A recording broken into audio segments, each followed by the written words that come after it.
Episode 13 of Dragon Ball Daima takes us to a planet full of giants, and honestly, this is the first episode of the series that feels almost completely skippable to me.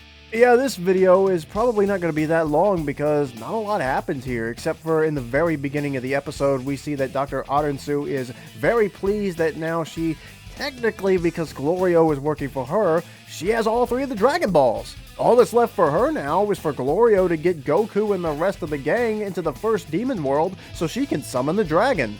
But that might be a little bit more difficult than she was expecting because Goma and Degasu actually do something! Now that he knows the Dragon Balls are all lost, Goma orders Degasu to go down and turn Warp Sama off, which means there won't be any travel between the three demon worlds now. This is the first thing they've done since they've kidnapped Dende. But it does feel like it could be pretty significant because the entire time, Degasu is looking and acting like he just did something really bad. Now we have to remember that there is another way between the demon realms. They actually were physically connected through that giant hole that's been blocked off with some light seal. I'm sure this is going to lead to a minor delay between the story's progression, and somehow either Warp Sama gets turned back on, or what I figure is going to happen is somebody's going to break that seal.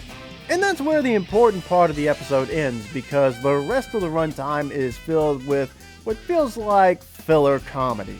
Now, Dragon Ball is certainly no stranger to filler comedy, and even here, Vegeta fighting a bunch of giant hamsters is pretty funny.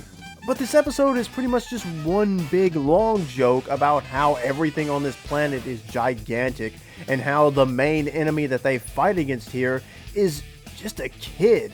I think one of the problems here is that there was a week's break between episode 12 and 13, and since people didn't get an episode the week before, to come back to this one, it's just kind of a bummer. Episode 12 ended with all of the Tamagami being defeated and all three of the Dragon Balls being claimed, as well as Super Saiyan 3 Vegeta.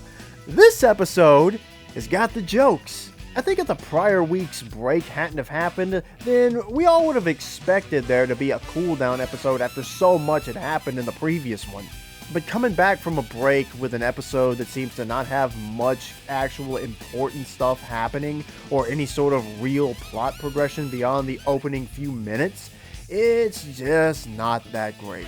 Overall, while I do think that the episode is funny and entertaining, the lack of plot just feels really noticeable. And who knows, as the show goes on, we may be shown something important later on that happened during this episode that they didn't point out.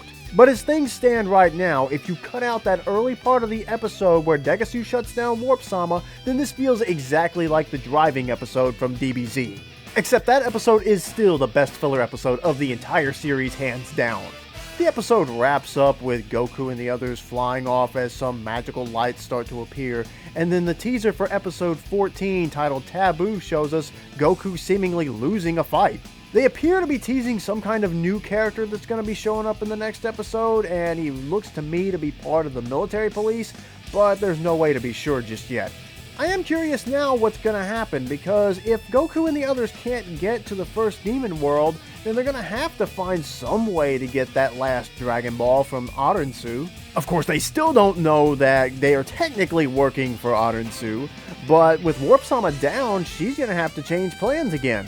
Perhaps now she'll be forced to have to directly confront Goma and get Warp Sama turned back on so she can get the last two Dragon Balls. And it could be interesting if Goma has to go up against the two Majin brothers. And Arensu is plenty powerful herself, and although Degasu was only just taking orders this whole time, he probably packs a punch as well. Perhaps this episode was just the calm before the storm. One last chance to slow things down and take things easy before the energy gets ramped up again. What do you guys think? Did you like this episode? Did you enjoy the break from all the seriousness to enjoy just a little bit of that Toriyama comedy? Or do you feel like the lack of plot really hurt this episode and the flow of the show? Thanks for watching this video, I really appreciate it. If you want to support my channel, then be sure to subscribe to the channel and hit that like button. Now, I'm going to go start a petition to get Piccolo's outfit in the driving episode added to his costumes in Dragon Ball Sparking Zero.